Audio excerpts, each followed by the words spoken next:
ਧੰਨ ਵਾਹਿਗੁਰੂ।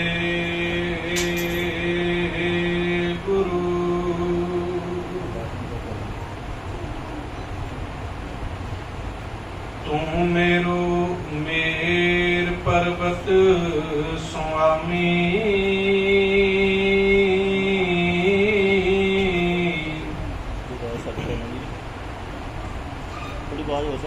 ਕੋਟ ਗਹੇ ਮੈਂ ਤੇਰੇ,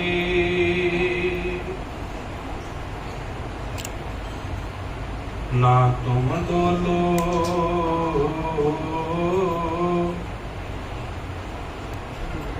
ना हम गिरते,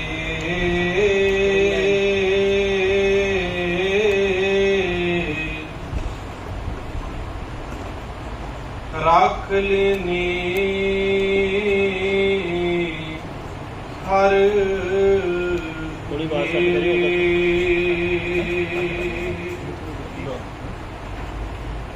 तुमरी शरण तुम्हारी आशा,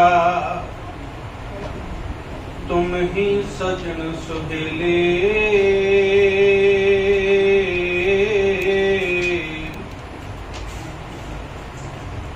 राखो राखन हार दयाला, नानक करके बोले।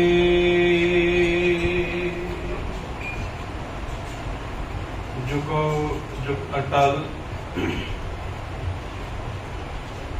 चौर छत्र तख्त के मालिक, हाजरा हजूर ज़ाहरा ज़हूर, सर्व कला भरपूर, गुरता गद्दी पुर सुभाए मान, वाणी के मोहित कल जुगा जहार, शब्दा अवतार भगत वत्सल, लीना बंधु पतित पावन, बुलंद अख्तर शहर दो आलम फरोज। धन धन साहिब श्री गुरु ग्रंथ साहिब महाराज सच्चे पातशाह जी की पावन पवित्र चरण हाजिर हजूरी के अंदर, कलंगियां वाले दरवेश पिता धन धन साहिब श्री गुरु गोबिंद सिंह साहिब महाराज सच्चे पातशाह जी के चरण छो प्राप्त पावन स्थानां की हाजरी भर रहे गुरु प्यारे, गुरु सवारे, गुरु जी का खास रूप, गुरु खालसा साध संगत जियो। वड्डियां भागां वाले हां जो सतगुरु सच्चे पातशाह जी ने दया करके, मिहर बख्शिश करके अपनी पावन चरण हाजिर हजूरी के अंदर बैठ करके सानू अमृत बाणी दे कीर्तन और इस वेले गुरबाणी गुर इतिहास कथा विचार दे राही अपने सचले घर दे गुण गाउण दा सुभाग बख्शिश कीता। सतगुरु धन गुरु ग्रंथ साहिब महाराज सच्चे पातशाह जी की दया सदका, कृपा सदका तख्त श्री दमदमा साहिब जी वालों हर साल की तरह सतगुरु गुरु ग्रंथ साहिब महाराज सच्चे पातशाह जी का संपूर्णता दिवस इलाके भर दे विच समागम करके संगतां नूं गुरबाणी गुर इतिहास तो जाणू कराउंदिआं मनाए जांदे। उन्हां ही समागमां दी लड़ी तहत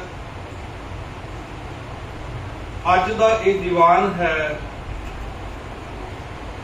सतगुरु धन गुरु ग्रंथ साहिब महाराज सच्चे पातशाह जी की बाणी के बाबत, गुरु इतिहास के बाबत और रल मिल करके कथा विचार की सांझ पाउणा करिए। सतगुरु धन गुरु ग्रंथ साहिब महाराज कृपा करन विच आप वर्त करके सतगुरु जी आप ही कथा विचार करवा लैन। आप संगत असीस देहो, असीस बख्शदियां और अपनी हाजरी गुरु पिता जी के चरणों में लवाउंदियां फतेह गजाओ। आखो जी वाहिगुरू जी का खालसा, वाहिगुरू जी की फतेह।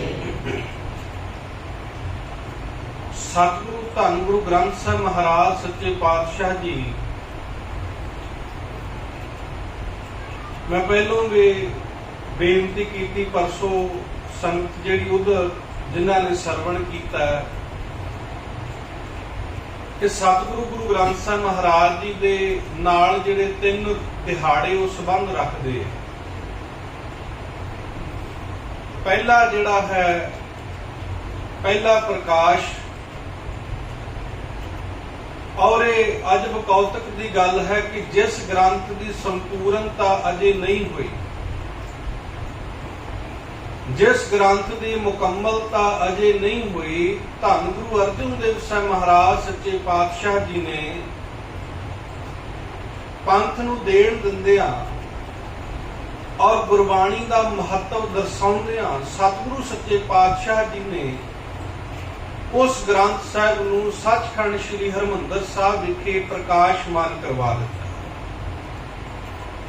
सतगुरां दी पावन हजूरी दे अंदर दीवान सजदे है। नित दी मर्यादा के अनुसार सतगुरु सच्चे पातशाह जी के दर के उपर कीर्तन हुंदा है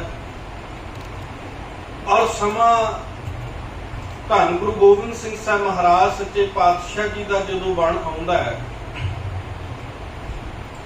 उस वेले गुरसिखां दी संगतां दी बेनती तो उपरंत उथे जिहड़ा मुख रूप दे विच कारण आख्या जांदा भी सिख ने जदों बाणी जिहड़ी है उहदी लां जदों कट दित्ती, बाणी गलत पढ़ दित्ती, अशुद्ध उचारण कर दिता, क्योंकि गुरबाणी दे अंदर जिहड़े ज्ञाता है जिन्हां नूं पता है एक आपां लां जां दुलां वध जां घट बोल दईए, जिथे गुरबाणी की निरादरी हुंदी है, बेअदबी हुंदी है, उथे नाल दी नाल जिहड़ा गुरबाणी सिद्धांत है, गुरबाणी के अर्थ बोध है, उन्हां दे विच भी फर्क पै जांदा है। क्योंकि लां लगी है, दुलां लगी है, औंकड़ लगी है, दुलैंकड़ लगी है, सिहारी बिहारी जिहड़े विद्वान पुरख है वो फिर एक एक गल दे एक एक चीज दे अर्थ करते हैं कि इत्थे जिहड़ा नानक है ये किस तरीके दे नाल आया, इत्थे किस तरीके दे नाल आया। नानक शब्द दे भी कई अर्थ कर दिते जाते हैं। तो जदों सतगुरु सच्चे पातशाह जी नूं सनिमर होकर के बेइज्जती की भी महाराज फिर असीं ते हाई भुलण हारे, ते महाराज सच्चे पातशाह जी ने उन्हां दे नाल जो कौल कीता, वचन कीता, उस वचन नूं पूरा करदिआं तख्त श्री दमदमा साहिब जी दी मुबारक धरती दे उपर लिखणसर साहिब जी दे पावन अस्थान दे उपर सतगुरु धन गुरु गोबिंद सिंह साहिब महाराज सच्चे पातशाह ने अपने मुबारक के कंठ तो बाणी उचरत की और भाई साहब भाई मनी सिंह साहब जी नूं मुख लिखारी लाया और शहीद बाबा दीप सिंह साहब जी नूं सह लिखारी उत्थे लाया गया और सारी दी जिहड़ी सारी बाणी है सतगुरु सच्चे पातशाह एक वक्त इस बाणी की कथा करते हैं, एक वक्त बाणी उचारी जाती है और कथा के दरम्यानात जिहड़े भाई साहब भाई मनी सिंह साहब जी है एक बार बाणी की जिहड़ी लिखण तो उपरांत रिविजन भी हो जाती है, उन्हें पढ़ भी लिया जाता है, सुन भी लिया जाता है कि असी जो जो शब्द हजूर पिता जी ने उचारण किए है उन्होंने असी हूबहू सही ढंग के नाल लिखिया भी है या नहीं। नाले ते उथे बाणी की रिविजन हो गई, उन्होंने दोहरा लिया गया। और दूसरी गल गुरबाणी नूं विचार भी लिया गया।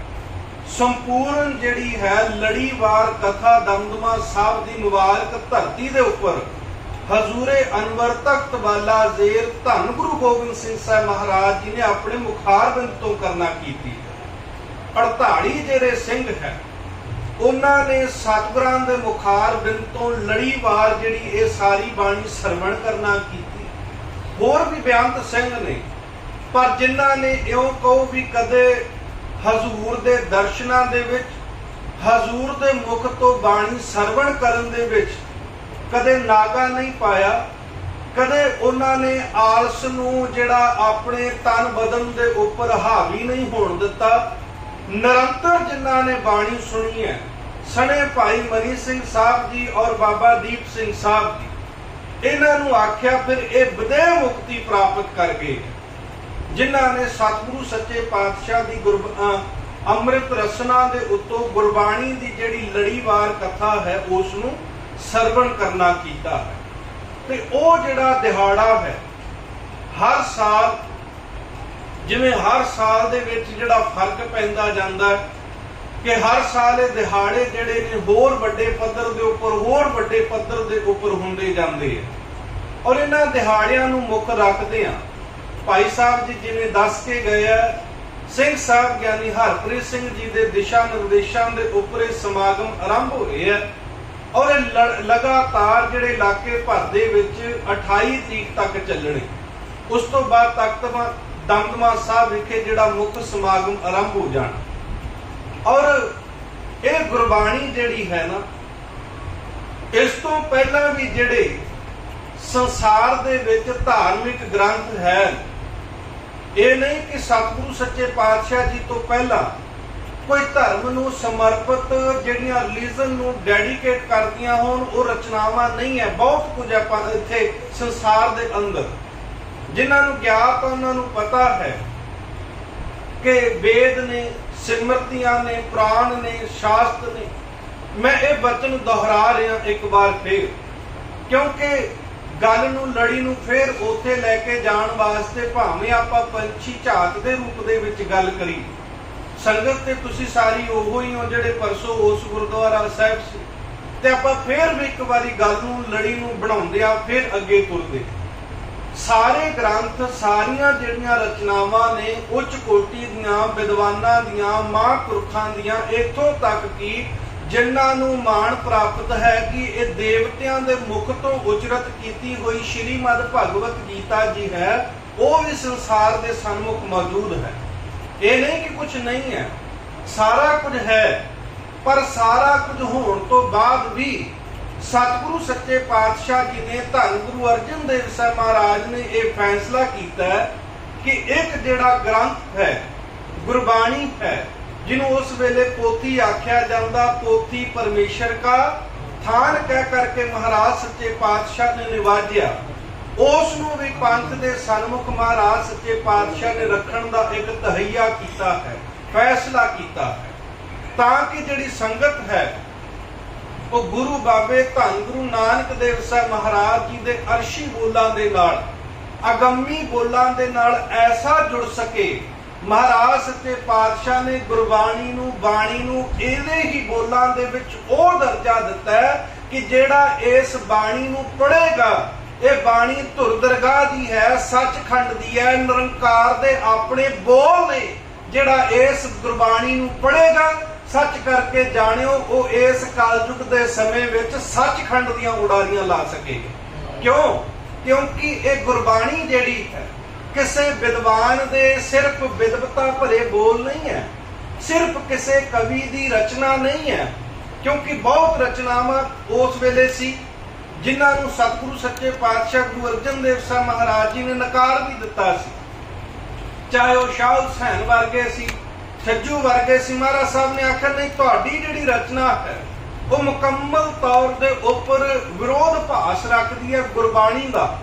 और इत्थे ये नहीं मैं अंकित किया भी जिहड़े कवि वड्डे होणगे, जिन्हां दी रचना महान होएगी, उन्हां नूं गुरबाणी विच थां मिलनी है। सतगुरु सच्चे पातशाह कहंदे है गुरबाणी दे विच उस नूं थां मिलनी है जिस नूं पढ़ के गाउण वाले दा भी मन टिक जाए, सच्चे वे जिस नूं सुन के सुनन वाले दा भी मन टिक जाए। वो ते आखदे कागज संधी पुत्री, वो कहंदे भी जे कागज दी बनी हुई औरत दी एक मूर्त कह लईए, एक डॉल कह लईए ना, उन्होंने इत्थों तक नफरत भरी। वो कहंदे भी जे कागज दी बनी हुई एक पुत्री होवे, भाव उन्होंने औरत का नाम दे दिता जाए भी ये बुढ़ी है, ते कहन लगे उस नूं भी निहारना नहीं चाहिए। क्यों? क्योंकि उहदे विचों भी मन दे विच विकार पैदा हो सकदे। छज्जू आखदा कहंदा बलख ना बुखारे मौजा छज्जू दे चुबारे, ਛੱਜੂ ਕਹਿੰਦਾ ਵੀ ਮੇਰੇ ਅਨੁਸਾਰ ਬਲਖ ਤੇ ਬੁਖਾਰਾ ਪ੍ਰਸਿੱਧ ਸ਼ਹਿਰ ਨੇ, ਜਿਨ੍ਹਾਂ ਸ਼ਹਿਰਾਂ ਦੀ ਮਹਾਨਤਾ ਵੱਡੀ ਹੈ ਉਸ ਵੇਲੇ ਦੇ ਵਿੱਚ। ਉਹ ਕਹਿੰਦਾ ਵੀ ਤੁਹਾਨੂੰ ਬਲਖ ਤੇ ਬੁਖਾਰੇ ਵਿੱਚ ਵੀ ਉਹ ਨਜ਼ਾਰੇ, ਉਹ ਆਨੰਦ ਨਹੀਂ ਮਿਲ ਸਕਦਾ। ਛੱਜੂ ਕਹਿੰਦਾ ਵੀ ਜਿਹੜਾ ਮੇਰੇ ਚੁਬਾਰੇ ਦੇ ਵਿੱਚ ਮਿਲ ਸਕਦਾ। ਪਰ ਮਹਾਰਾਜ ਧੰਨ ਗੁਰੂ ਅਰਜਨ ਦੇਵ ਸਾਹਿਬ ਨੇ ਉਹਨਾਂ ਦੀ ਬਾਣੀ ਦਰਜ ਕੀਤੀ ਜਿਨ੍ਹਾਂ ਦੀ ਕੱਖਾਂ ਕਾਨਿਆਂ ਦੀ ਕੁੱਲੀ ਦੇ ਵਿੱਚ ਵੀ ਆਨੰਦ ਮਿਲਦਾ ਪਿਆ। ਇਹ ਨਹੀਂ ਮਹਾਰਾਜ ਸਾਹਿਬ ਕਹਿੰਦੇ ਵੀ ਮੇਰਾ ਚੁਬਾਰਾ ਵੱਡਾ ਹੈ। ਇੱਥੇ ਤੇ ਸਾਹਮਣੇ ਵਾਲਾ ਆ ਕੇ ਕਹੇ ਪਾੜ ਪੜੋਸਨ ਪੂਛ ਲੈ ਨਾਮਾ ਕਾ ਪਹਿਚਾਨ ਛਵਾਈ ਹੋ, तो फिर दुगनी मजूरी दे हो मोको बेटी देह बताई हो। गवांडन कह रही है नामदेव मेरा पक्का घर, मेरे पक्के महल, मेरे पक्के घरां दे विच ओ सुख नहीं जिहड़ा तेरी कक्खां कानियां दी कुल्ली दे विच। हुण उत्थे जिहड़ी पड़ोसन ने गवांडन ने गल आखी ना, भगत नामदेव साहब जी ने हूबहू उस नूं दर्ज करदियां होया आखिया ਉਹ ਗੁਆਂਢਣ ਮੈਨੂੰ ਸਵਾਲ ਕਰਦੀ ਹੈ, ਮੇਰੀ ਭੈਣ ਮੇਰੀ ਮਾਂ ਕਿ ਨਾਮਿਆ, ਕਿਉਂਕਿ ਉਹਨਾਂ ਦੇ ਜਿਹੜਾ ਬੋਲਣ ਦਾ ਤਰੀਕਾ, ਇਹਦਾ ਮਤਲਬ ਉਹ ਗੁਆਂਢਣ ਉਮਰ ਵਿੱਚ ਦਰਾਜ ਹੋ ਸਕਦੀ ਹੈ, ਵੱਡੀ ਹੋ ਸਕਦੀ ਹੈ, ਨਹੀਂ ਤਾਂ ਉਹਨੇ ਉਦਾਂ ਦੇ ਬਚਨ ਆਖਣਾ ਸੀ। ਭਗਤ ਨਾਮਦੇਵ ਜੀ ਕਹਿੰਦੇ ਪਾੜ ਪੜੋਸਨ ਪੂਛ ਲੈ ਨਾਮਾ ਕਾਪਾ ਛਾਣ ਛਵਾਈ ਹੋ। ਮੈਨੂੰ ਲੱਗਦਾ ਹੈ ਮੇਰਾ ਪੱਕਾ ਘਰ ਬਣਾਉਣ ਦੇ ਵਿੱਚ ਕਾਰੀਗਰ ਨੇ ਕੋਈ ਕਮੀ ਛੱਡ ਦਿੱਤੀ ਹੈ। ਮੇਰਾ ਪੱਕਾ ਘਰ ਜਿਹੜੇ ਕਾਰੀਗਰ ਨੇ ਬਣਾਇਆ ਉਹਦੇ ਕੋਲੇ ਇੰਨਾ ਗਿਆਨ ਨਹੀਂ ਸੀ, ਇੰਨਾ ਤਜਰਬਾ ਨਹੀਂ ਸੀ, ਤੇ ਤੂੰ ਮੈਨੂੰ ਦੱਸ ਤੂੰ ਇਹ ਤੋਂ ਛੰਨ ਕਿਹਦੇ ਤੋਂ ਛਵਾਈ, ਭਾਵ ਕਿਹਦੇ ਤੋਂ ਬਣਾਈ ਹੈ। ਜੇ ਤੂੰ ਉਸ ਕਾਰੀਗਰ ਨੂੰ 1 ਰੁਪਈਆ ਦਿੱਤਾ ਹੈ ਨਾਮਿਆ, ਮੈਂ ਤੈਨੂੰ ਤੇਰੇ ਨਾਲ ਵਾਅਦਾ ਕਰਨੀ ਆ ਮੈਂ ਉਸ ਨੂੰ 2 ਰੁਪਈਏ ਦਿਆਂਗੀ। ਹੁਣ ਉੱਥੇ ਰੁਪਈਆਂ ਦੀ ਗੱਲ, ਆਨਿਆਂ ਦੀ, ਦੁਆਨਿਆਂ ਦੀ, ਆਪਾਂ ਇਹ ਨਹੀਂ ਵੀ ਉਸ ਵੇਲੇ ਰੁਪਈਏ ਚੱਲਦੇ ਸੀ, ਗੱਲ ਸਿਰਫ ਸਮਝਣ ਵਾਸਤੇ ਹੈ। और एग्जाम्पल, और जिन्होंने समझनी उन्होंने समझ लेना, जिन्हें तर्क करनी उन्हें तर्क करनी है, गल नूं समझना। तुसीं उस वेले की चलदा सी करंसी वो नहीं आपां विचार कर रहे। वो कहंदी भी जे तू रुपया दिता हो ते मैं 2 देंगी उस बनाउण वाले नूं, जे तू 2 दित्ते आ ते मैं 4 देंगी बनाउण वाले नूं। मैनूं जरा उस दा पता दस जिसने इन्नी प्यारी तेरी छन छवा दित्ती, छन बना दित्ती, जिहदे अंदर बैठिया, जिहदे अंदर एक कदम रखिया ही मैनू जिहड़ा है बड़ा आनंद, बड़ी ठंड महसूस हो रही। नामदेव हाथ जोड़ के आंदे ने भगत नामदेव साहब। वो कहन लगे मेरी ये भैणे मेरी गल सुन, ऐ मेरी मां मेरी गल सुन, ये कारीगर दा पता नहीं मैं तेनू दस सकदा। हाँ जे तू पुछदी है ते मैं तेनू दस दिना, जलत बांध धू थापिओ हो। ਇਹ ਤੇ ਨਿਰੰਕਾਰ ਦੀ ਭਗਤੀ ਦੇ ਨਾਲ ਇਦਾਂ ਬਣ ਗਿਆ, ਛੰਨ ਦੇ ਕਾਨੇ ਤੇ ਮੈਂ ਆਪ ਹੀ ਜੜਿਆ। ਪਰ ਜੇ ਤੈਨੂੰ ਅੰਦਰ ਵਿੱਚ ਠੰਡ ਮਹਿਸੂਸ ਹੋ ਰਹੀ ਹੈ, ਉਹ ਕਾਨਿਆਂ ਵਿੱਚੋਂ ਨਹੀਂ, ਉਹ ਤੇ ਜਪੇ ਹੋਏ ਨਾਮ ਦੇ ਵਿੱਚੋਂ ਮਿਲ ਰਹੀ ਹੈ, ਉਹ ਕਿਤੋਂ ਹੋਰ ਨਹੀਂ ਜੇ ਪ੍ਰਾਪਤ ਹੋ ਰਹੀ। ਇੱਕ ਜਿਵੇਂ ਬਾਤ ਕਹਿੰਦੇ ਰਵਿੰਦਰਨਾਥ ਟੈਗੋਰ, ਉਹਨੇ ਆਪਣਾ ਮਨ ਕੀਤਾ ਵੀ ਮੈਂ ਦੇਸ਼ ਦਾ ਭ੍ਰਮਣ ਕਰਕੇ, ਦੂਰ ਦਰਾਡੇ ਜਾ ਕਰਕੇ ਚੰਗੀਆਂ ਜਿਹੜੀਆਂ ਸੋਹਣੀਆਂ ਥਾਵਾਂ ਨੇ ਉਹਨਾਂ ਨੂੰ ਵੇਖ ਕੇ ਆਉਣਾ। ਕਿਤੇ ਉਸ ਦੇ ਕੰਨੀ ਗੱਲ ਪਈ ਵੀ ਟੈਗੋਰ ਤੂੰ ਨਿਕਲਿਆ ਤੇ ਹੈ ਘਰੋਂ, ਤੇ ਹੁਣ ਇਉਂ ਕਰ ਅੰਮ੍ਰਿਤਸਰ ਸਾਹਿਬ, ਸੱਚਖੰਡ ਸ੍ਰੀ ਦਰਬਾਰ ਸਾਹਿਬ ਦੇ ਵੀ ਜੇ ਤੈਨੂੰ ਮੌਕਾ ਲੱਗੇ ਤੇ ਦਰਸ਼ਨ ਕਰ ਆਈ। ਦੂਜੀਆਂ ਥਾਵਾਂ ਨੂੰ ਵੇਖੀਦਾ ਹੁੰਦਾ, ਪਰ ਜਿੱਥੇ ਗੁਰੂ ਨੇ ਮੁਬਾਰਕ ਚਰਨ ਧਰੇ ਹੋਣ ਉਹਨਾਂ ਦੇ ਦਰਸ਼ਨ ਕੀਤੇ ਜਾਂਦੇ। ਉਹ ਆਂਦੇ ਵੀ ਤੂੰ ਉੱਥੇ ਵੀ ਦਰਸ਼ਨ ਕਰਕੇ ਆਈ। ਤੇ ਉਹਨੇ ਆਪਣਾ ਇੱਕ ਤਜਰਬਾ ਉਹ ਸਾਂਝਾ ਕਰਦਾ, ਤਜਰਬਾ ਲਿਖਦਾ, ਜਿਹਨੂੰ ਆਪਾਂ ਕੁਝ ਵੀ ਕਹਿ ਸਕਦੇ ਹਾਂ ਵੀ ਆਪਣੀ ਪਰਸਨਲ ਡਾਇਰੀ ਦੇ ਵਿੱਚ ਉਹਨੇ ਜੋ ਤਜਰਬਾ ਲਿਖਿਆ, ਬਾਅਦ ਵਿੱਚ ਉਹਨੇ ਆਪਣੀ ਸਵੈ ਜੀਵਨੀ ਦੇ ਵਿੱਚ ਇਹ ਬੋਰਡ ਅੰਕਿਤ ਕੀਤੇ ਆ। ਉਹਨੂੰ ਪੁੱਛਿਆ ਗਿਆ ਤੂੰ ਬੜੀਆਂ ਥਾਵਾਂ ਘੁੰਮਿਆ, ਬਹੁਤ ਥਾਵਾਂ ਦੇ ਉੱਪਰ ਗਿਆ, ਤੈਨੂੰ ਸਭ ਤੋਂ ਵੱਧ ਆਨੰਦ ਕਿੱਥੇ ਮਿਲਿਆ? ਉਹ ਕਹਿਣ ਲੱਗਾ ਮੈਂ ਬਹੁਤ ਥਾਵਾਂ ਦੇਖੀਆਂ, ਮੈਂ ਤਾਜ ਮਹਲ, ਮੌਤ ਦਾ ਘਰ ਵੀ ਵੇਖ ਲਿਆ, मैं कश्मीर दियां वादियां भी वेख लियां, कुदरत दे रंग नज़ारे भी वेख लए, पर मैं दुनिया नूं दसना चाहुंदा जो सुख ते सुकून मैनूं सचखंड श्री दरबार साहिब पहुंच के मिलिया दुनिया विच होर किते नहीं मिल सकिया। कारण क्योंकि दुनिया दे विच किते मौत बोलदी है, दुनिया विच किते सिर्फ और सिर्फ वातावरण बोलदा है, पर सचखंड श्री दरबार साहिब दे अंदर सतगुरु धन गुरु ग्रंथ साहिब महाराज की अमृत बाणी बोलदी। और ये भी याद रखिया जे ये कल्ला सिर्फ गुरुद्वारा साहिबा वास्ते नहीं, आपां कह दी भी गुरुद्वारियां च ही आनंद। सतगुरु धन गुरु नानक देव साहिब महाराज सच्चे पातशाह दे गीत गाउंदे आ, भाई गुरदास साहिब आखदे आ कहंदे घर घर अंदर धर्मसाल होवे कीर्तन सदा विसोआ। ओ सिखा जे तू भी अपने घर के अंदर बैठ के अमृत वेले नितनेम करे, याद रखी तेरे घर भी आने वाले गुआढ़ियां नूं नामदेव दे घर जिवें गुआढ़ण आई ना, उन्हां नूं भी सुख ते आनंद प्राप्त होए। यह गुरबाणी की ताकत है। किते किसी ने लोकां नूं वंड दिता, किते किसी ने किसी नूं काफर कह दिता, किते किसी ने किसी नूं आखिया भी जे तैनूं किसी नूं मारना भी पे, भावें वो औरत है, बच्चा है, बिरध है, तू मार दई, पर अपना उल्लू सीधा रखना ही तू। पर धन गुरु ग्रंथ साहिब महाराज सच्चे पातशाह आखदे है, याद रखी तू सारी दुनिया नूं जित लेगा जेकर एक बारी अपना सिर निरंकार दे चरनां विच झुका दे। महाराज साहब ने मरण ते मारन की गल नहीं की। महाराज साहब सच्चे पातशाह कहते हैं दुनिया अपने निशानों तख्त लाउंदी फिरदी है, दुनिया अपने निशान लाउंदी है, पर याद रखियो इस दुनिया दे ऊपर रह कौन जाएगा। नाम रहियो साधु रहियो, रहियो गुर गोबिंद, कहो नानक जगत में किण जपियो गुरमंत। नाम रह जाएगा। कुल मिला के रब ते ही गल आ जानी है। नाम रह जाना, रब रह जाना ते जपण वाले रह जाने हैं, बाकी सारी दुनिया नेस्त नाबूद हो जानी। गुरबाणी की तसीर दे विच इह फर्क है। जिहड़ा गुरबाणी नूं पढ़ लैंदा है वो अपने फायदे वास्ते दूजे दा सिर नहीं वढ़दा, सगों दूजे नूं सुख देण वास्ते अपना सिर वढ़ा लैंदा।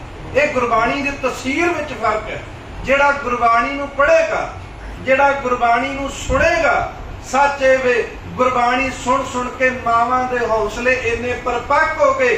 जिस मां जिहड़े बच्चे नूं मां अपनी कुछड़ चो गोजी तो लाउणा नहीं चाहुंदी, दुध पींदे बच्चे, दुध चूंघदे बच्चे, जिन्हां दी मां अपनी जान तो वध केयर करदी है, देखभाल करदी है, गुरबाणी की तसीर ने अंदर इन्नी ठंड वरता दी, गुरु की सिੱਖੀ ਨੂੰ बरकरार रखदियां, अणख ते गैरत का सबूत दिंदियां, उन्हां बच्चों के टोटे करा के अपने गलों में पा ले, पर मुख तो सी तक नहीं आती। यह गुरबाणी की तसीर है, यह गुरबाणी की ताकत है।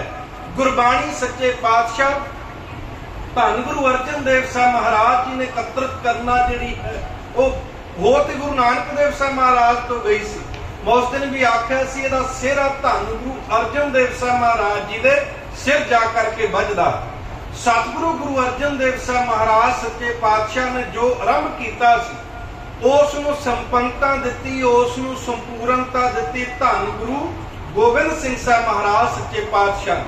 महाराज सच्चे पातशाह ने वो कला ते कृपा वरताई, वो आनंद ते रौनक वरताई। महाराज जी ने पहला इस ग्रंथ नूं संपूर्णता दिती, उस तो बाद समा ते सबब बनिया। इसे ग्रंथ नूं सतगुरु ने नादेड़ दी मुबारक धरती दे उपर गुरता गद्दी भी बख्श दिती है। मैं बेनती करा गुरबाणी की यह महानता है, गुरबाणी का यह रंग ते रौनक है। और गुरबाणी है किन्ना दी है, उचारी किन्ना ने होई। मैं फिर बेनती करा, हुण भी बड़े कवि ने, बहुत लेखक ने, जिन्हां दीयां कवितावां नूं पढ़ के बंदे जिहड़े ने तत पर लड़न वास्ते जिहड़े ने वो उठ खलोंदे ने। उन्हां दीयां कवितावां विच ताकत है, उन्हां दे बोलां विच ताकत ते समर्था हुंदी है कि वो किसी नूं यकदम बैराग विच पा सकदे है, वो किसी नूं यकदम जोश दे सकदे है।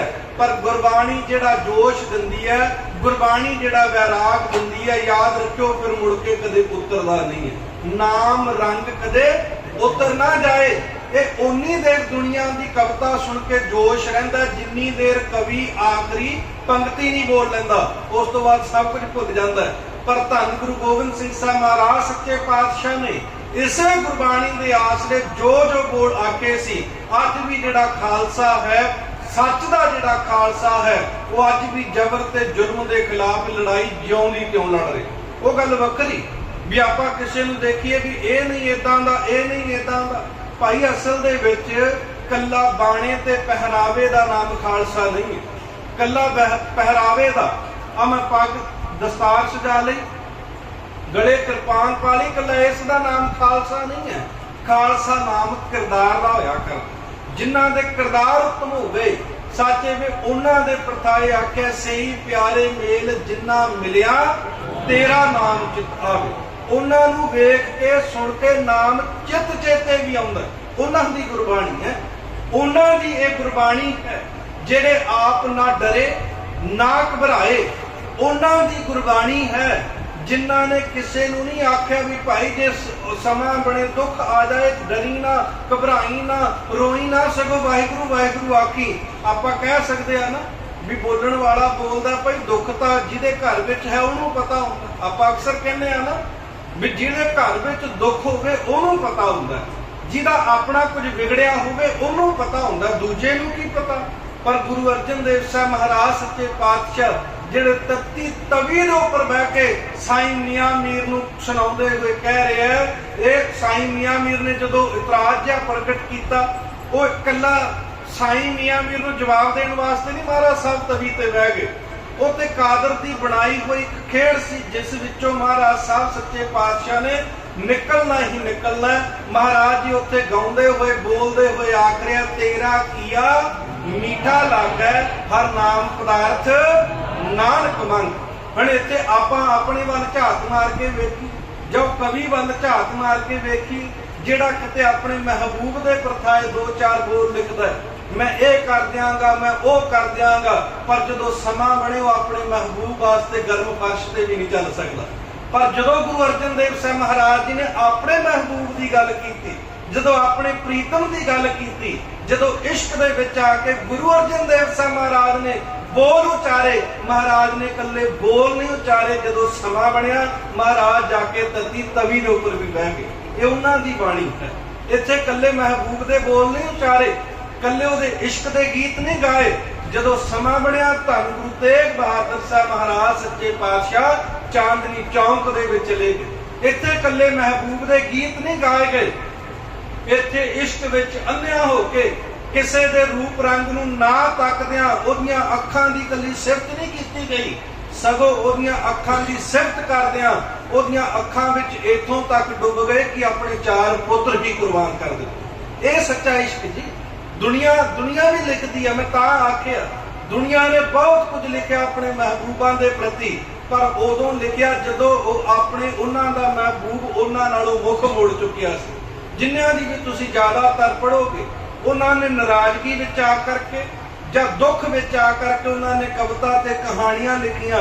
ਪਰ ਇਹ ਕਹਾਣੀ, ਕਵਿਤਾ, ਇਹ ਗੁਰਬਾਣੀ ਉਦੋਂ ਲਿਖੀ ਗਈ ਜਦੋਂ ਪਿਆਰੇ ਪ੍ਰੀਤਮ ਪ੍ਰਭੂ ਦੇ ਨਾਲ ਮਿਲਾਪ ਹੋ ਗਏ।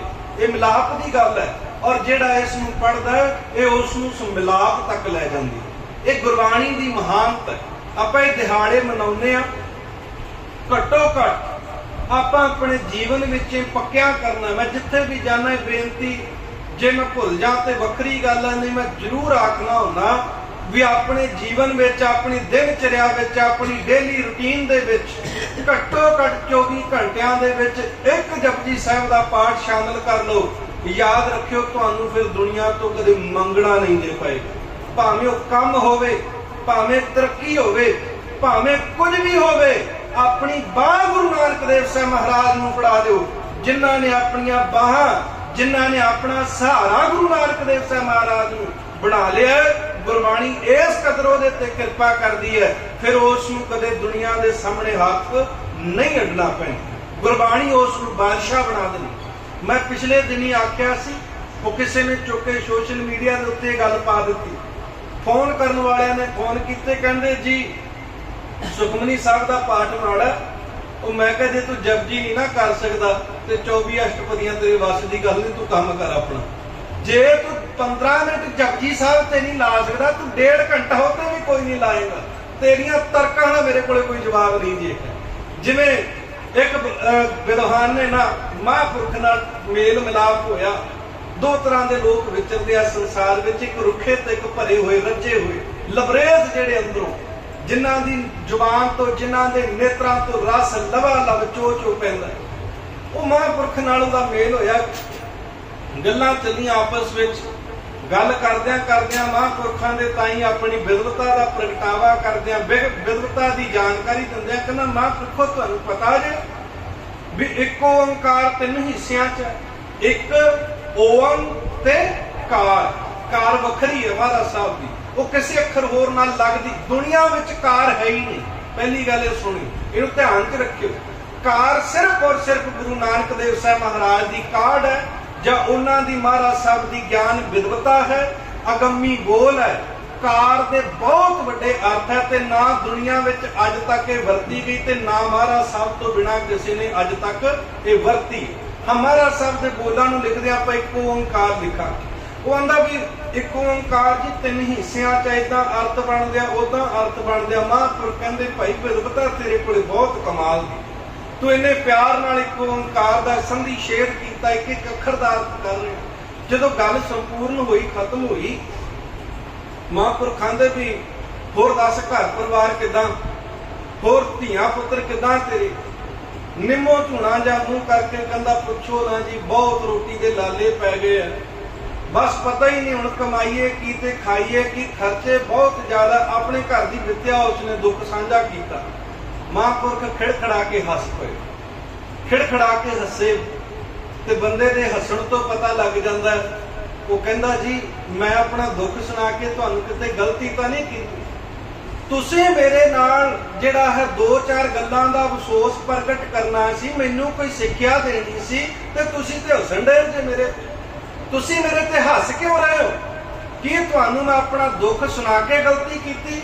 ਉਹ ਕਹਿਣ ਲੱਗੇ ਨਹੀਂ ਮੈਂ ਸਿੱਖਾ ਤੇਰੇ ਦਰਦ ਤੇ ਨਹੀਂ ਹੱਸਦਾ, ਜੋ ਤੇਰੇ ਘਰ ਵਿੱਚ ਵਾਪਰ ਰਿਹਾ ਮੈਂ ਤਾਂ ਤੇਰੀ ਖੋਖੀ ਵਿਦਵਤਾ ਤੇ ਹੱਸਦਾ ਪਿਆ। ਤੈਨੂੰ ਇਹ ਤੇ ਪਤਾ ਹੈ ਇੱਕ ਓੰਕਾਰ ਤਿੰਨ ਹਿੱਸਿਆਂ ਚ, ਤੈਨੂੰ ਇਹ ਨਹੀਂ ਪਤਾ ਰੋਜੀ ਰੋਟੀ ਦੇਣ ਵਾਲਾ ਵੀ ਉਹੋ ਹੀ ਹੈ। ਇੰਨਾ ਫਿਕਰ ਕਿਸ ਗੱਲ ਦਾ ਕਰਦਾ? ਕੱਲੇ ਅਰਥ ਨਾ ਕਰ, ਇਹਨੂੰ ਆਪਣੇ ਰੂਹ ਹਿਰਦੇ ਦੇ ਵਿੱਚ ਵਸਾ। ਕੱਲੇ ਅਰਥ ਕਰਕੇ ਗਾਹ ਨਾ ਹੋ ਜਾ। ਇੱਕ ਓੰਕਾਰ ਤਿੰਨ ਹਿੱਸਿਆਂ ਚ, ਸਗੋਂ ਇਹ ਕਹਿ ਮਹਾਰਾਜ ਸੱਚੇ ਪਾਤਸ਼ਾਹ ਮੈਂ ਤੇਰੇ ਬਿਨਾ ਹਾਂ ਹੀ ਕੁਝ ਨਹੀਂ। ਸੱਚੇ ਪਾਤਸ਼ਾਹ ਮੇਰੀ ਬਾਹ ਫੜ। ਮਹਾਰਾਜ ਸਾਹਿਬ ਨੇ ਆਖਿਆ ਭੀਖਕ ਭਿਖਾਰੀ ਤੇਰੇ, ਤੂੰ ਨਿਜ ਪਤ ਹੈ ਦਾਤਾ, ਹੋ ਦਇਆਲ ਨਾਮ ਦੇਹੁ ਮੰਗਤ ਜਨ ਕੋ ਸਦਾ ਰਹੋ ਰੰਗ ਰਾਤਾ। ਗੁਰਬਾਣੀ ਦੇ ਵਿੱਚ ਸਿਰ ਦੇਣ ਤੋਂ ਲੈ ਕੇ ਸੇਵਾ ਦੀ ਹਰੇਕ ਤਰ੍ਹਾਂ ਦੀ ਗੱਲ ਮਹਾਰਾਜ ਨੇ ਆਖੀ। ਮਹਾਰਾਜ ਨੇ ਆਖਿਆ ਆਪਣੇ ਪ੍ਰੀਤਮ ਨੂੰ ਜਿਵੇਂ ਰਿਝਾ ਸਕਦਾ ਰਿਝਾ ਲੈ, ਉਦਾਂ ਖੁਸ਼ ਕਰ ਲੈ ਆਪਣੇ ਰੱਬ ਨੂੰ, ਆਪਣੇ ਪ੍ਰੀਤਮ ਨੂੰ। ਪ੍ਰੀਤਮ ਦੀ ਥਾਂ ਦੇ ਉੱਪਰ ਮਹਾਰਾਜ ਸਾਹਿਬ ਨੇ ਨਿਰੰਕਾਰ ਨੂੰ ਪਤੀ ਦਾ ਦਰਜਾ ਦੇ ਕੇ ਆਖਿਆ। ਕਿਤੇ ਉਹਨਾਂ ਨੇ ਆਖਿਆ ਜੇ ਸੀਸ ਵੱਡੇ ਕਰ ਬੈਸਣ ਦੀਜੈ, ਬਿਨ ਸਿਰ ਸੇਵ ਕਰੀਜੈ। ਕਹਿੰਦੇ ਜੇ ਤੈਨੂੰ ਭਾਵੇਂ ਤੇ ਮੈਂ ਆਪਣਾ ਸੀਸ ਵੱਢ ਕੇ ਮੂਹੜੇ ਦੀ ਥਾਂ ਦੇ ਉੱਤੇ, ਪੀੜੇ ਦੀ ਥਾਂ ਦੇ ਉੱਤੇ ਤੇਰੇ ਠਾਂ ਰੱਖ ਦਿਆਂ, ਤੂੰ ਮੇਰੇ ਸਿਰ ਦੇ ਉੱਪਰ ਬਹਿ ਸਕਦਾ, ਮੈਂ ਤੇਰੀ ਏਡੀ ਭਾਉ ਭਗਤੀ ਕਰਾਂਗਾ। ਹੁਣ ਇਹਦੇ ਦੋ ਪ੍ਰਕਾਰ ਦੇ ਅਰਥ ਬਣਦੇ ਆ। ਪਹਿਲਾ ਤੇ ਸਪਸ਼ਟ ਹੈ ਵੀ ਜਦੋਂ ਸਿਰ ਦੇਣ ਦੀ ਲੋੜ ਪੈ ਗਈ, ਰੱਬ ਨੂੰ ਗੁਰੂ ਨੂੰ ਸਵਾਲ ਨਹੀਂ ਕਰਨਾ। ਗੁਰੂ ਨੇ ਆਖਿਆ ਸਿੱਖਾ ਤੇਰਾ ਸਿਰ ਚਾਹੀਦਾ ਤੇ ਸਿੱਖ ਇਹ ਨਾ ਪੁੱਛੇ ਵੀ ਕਿਉਂ ਕਾਹਦੇ ਵਾਸਤੇ, ਇਹ ਉਹ ਆਖੇ ਵੱਡੇ ਤੇ ਮਹਾਰਾਜ ਸਾਹਮਣੇ ਰੱਖ ਦੇ। ਦੂਜਾ ਅਰਥ ਇਹਦਾ ਇਹ ਬਣਦਾ ਸੀਸ ਵੱਡੇ ਕਰ ਬੈਸਣ ਦੀਜੈ, ਵੀ ਆਪਣੇ ਹੰਕਾਰ ਦਾ ਸਿਰ ਵੱਢ ਕੇ ਰੱਖ ਪਹਿਲਾਂ ਇੱਥੇ। ਆ ਜਿਹੜਾ ਹੰਕਾਰ ਚੁੱਕੀ ਤੁਰਿਆ ਆਉਂਦਾ ਨਾ ਆਪਣੇ ਅਹੁਦਿਆਂ ਦਾ, ਆਪਣੀ ਗਿਆਨ ਦਾ, ਆਪਣੀ ਵਿਦਵਤਾ ਦਾ, ਇਹਨੂੰ ਪਹਿਲਾਂ ਇੱਥੇ ਰੱਖ। ਮਨ ਵਿੱਚ ਸਤਿਗੁਰ ਕੈ ਪਾਸ ਤਿਸ ਸੇਵਕ ਕੇ ਕਾਜ ਰਾਸ। ਔਰ ਅਗਲੀ ਗੱਲ ਸੇਵਾ ਕਰਤ ਹੋਏ ਨਹਿ ਕਾਮੀ, ਤਿਸ ਕੋ ਹੋਤ ਪ੍ਰਾਪਤ ਸੁਆਮੀ। ਇਹ ਕੱਲੀ ਗੁਰਬਾਣੀ ਆਖੀ ਨਹੀਂ ਗਈ, ਇਹ ਕਿਹਾ ਨਹੀਂ ਗਿਆ, ਇਹ ਮਹਾਰਾਜ ਸਾਹਿਬ ਨੇ ਤਰੁੱਠ ਕਰਕੇ ਇਹ ਵਰਤਾਇਆ ਵੀ ਹੈ, ਕਲਾ ਖੇਡ ਵਰਤਾ ਵੀ ਦਿੱਤੀ ਹੈ। ਧੰਨ ਗੁਰੂ ਅਰਜਨ ਦੇਵ ਸਾਹਿਬ ਮਹਾਰਾਜ ਦੀ ਇੱਕ ਵਾਰਤਾ ਬੜੀ ਪਿਆਰੀ, ਵੀ ਜਿਨ੍ਹਾਂ ਦੀ ਬਾਣੀ ਉਹਨਾਂ ਨੇ ਇਕੱਲੇ ਸੇਵਾ ਕਰਨ ਦੇ ਉਪਦੇਸ਼ ਨਹੀਂ ਦਿੱਤੇ, ਉਹਨਾਂ ਨੇ ਸਾਰਾ ਕੁਝ ਆਪਣੀ ਜ਼ਿੰਦਗੀ 'ਚ ਜਿਉਂਦਾ ਤਿਉਂ ਕਮਾਇਆ। ਸਤਿਗੁਰੂ ਗੁਰੂ ਅਰਜਨ ਦੇਵ ਸਾਹਿਬ ਮਹਾਰਾਜ ਸੱਚੇ ਪਾਤਸ਼ਾਹ ਜੀ ਦੇ ਘਰ ਦੀ ਬੜੀ ਪਿਆਰੀ ਬਾਤ ਹੈ। ਜਿਹੜੀ ਕਾਬਲ ਦੀ ਸੰਗਤ ਹੈ ਨਾ, ਉਹ ਗੁਰੂ ਘਰ ਦਾ ਜਿਹੜਾ ਪ੍ਰਚਾਰ ਹੈ, ਗੁਰੂ ਦੀ ਬਾਣੀ ਹੈ, ਉਹ ਗੁਰੂ ਕੇ ਪਿਆਰਿਆਂ ਪਾਸੋਂ ਬੜੋ ਪਿਆਰ ਤੇ ਪ੍ਰੇਮ ਦੇ ਨਾਲ ਸੁਣਦੇ ਆ। ਤੇ ਗੁਰਬਾਣੀ ਦੀ ਕਲਾ ਕਿਰਪਾ ਐਸੀ ਹੈ ਵੀ ਜਿਉਂ-ਜਿਉਂ ਬੰਦਾ ਇਹਦੇ ਨਾਲ ਜੁੜਦਾ, ਜਿਉਂ-ਜਿਉਂ ਇਹਦੇ ਨਾਲ ਜੁੜਿਆ ਰਹਿੰਦਾ ਹੈ, ਮਹਾਰਾਜ ਸੱਚੇ ਪਾਤਸ਼ਾਹ ਕਹਿੰਦੇ ਉਹਦੇ ਰੰਗ ਰੌਣਕ ਹਰੇਕ ਕੁਝ ਬਦਲ ਜਾਂਦਾ। ਜਿਹਨੂੰ ਸਤਿਗੁਰੂ ਨੇ ਆਖਿਆ ਕਵਨ ਬਨੀਰੀ ਤੇਰੀ ਲਾਲੀ, ਕਵਨ ਰੰਗ ਤੂੰ ਭਈ ਗੁਲਾਲੀ। ਤੇਰਾ ਰੰਗ ਰੂਪ ਕਿਦਾਂ ਨਿਖਰ ਗਿਆ, ਭਾਵ ਕਿ ਤੇਰੇ ਚਿਹਰੇ ਦਾ ਨਿਖਾਰ, ਤੇਰੇ ਚਿਹਰੇ ਦੀਆਂ ਭਵਕਾਂ, ਤੇਰੇ ਨੇਤਰਾਂ ਦਾ ਨੂਰ ਕਿਦਾਂ ਬਦਲ ਗਿਆ। ਹੁਣ ਤੇਰੇ ਨੇਤਰਾਂ 'ਚ ਵੇਖ ਕੇ ਠੰਡ ਕਿਉਂ ਜੇ ਪੈ ਰਹੀ? ਜਵਾਬ ਦੇਣ ਵਾਲਾ ਦੇ ਰਿਹਾ, ਉਹ ਕਹਿਣ ਲੱਗਾ ਅਸਲ ਦੇ ਵਿੱਚ ਸਾਰੀ ਗੁਰਬਾਣੀ ਦੀ ਕਿਰਪਾ। ਤੇ ਮੈਂ ਬੇਨਤੀ ਕਰਾਂ, ਉਹ ਕਾਬਲ ਦੀ ਸੰਗਤ ਨੇ ਬਹੁਤ ਪ੍ਰੇਮ ਦੇ ਨਾਲ ਜਦੋਂ ਗੁਰੂ ਦੇ ਘਰ ਦੀਆਂ ਗੱਲਾਂ ਸੁਣੀਆਂ, ਮਨ ਵਿੱਚ ਚਾਹ ਪੈਦਾ ਹੋ ਗਿਆ क्यों ना आपां भी चल करके गुरु हजूर पिता दे दर्शन करिए। और इत्थे गल काबिले गौर है भी जिहड़ी संगत ने हजूर दे दर्शन करन वास्ते आउणा, इन्हां ने अजे तक हजूर दे फिजिकल दर्शन नहीं कीते।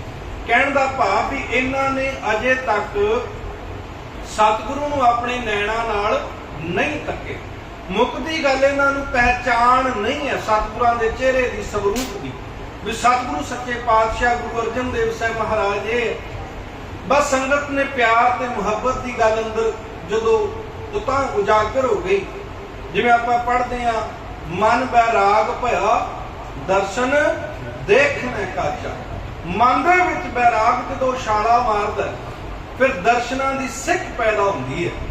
ਉਹ ਦਰਸ਼ਨਾਂ ਦੀ ਸਿੱਖ ਜਦੋਂ ਕਿਸੇ ਦੇ ਅੰਦਰ ਪੈਦਾ ਹੋ ਜਾਏ, ਇਤਿਹਾਸ ਨੇ ਵਾਰ-ਵਾਰ ਦੱਸਿਆ ਵੀ ਜੇ ਤੇਰੇ ਅੰਦਰ ਦੀ ਸਿੱਖ ਪੱਕੀ ਹੈ, ਯਾਦ ਰੱਖੀ ਗੁਰੂ ਸਿੰਘਾਸਨ ਛੱਡ ਕੇ ਤੈਨੂੰ ਦਰਸ਼ਨ ਦੇਣ ਵਾਸਤੇ ਆ ਜਾਏਗਾ। ਜੇ ਤੇਰੇ ਅੰਦਰ ਦਾ ਪਿਆਰ ਸੱਚਾ, ਉਹ ਸੰਗਤ ਦੇ ਮਨ ਦਾ ਭਾਵਨਾ ਤੇ ਪਿਆਰ ਬਣਿਆ।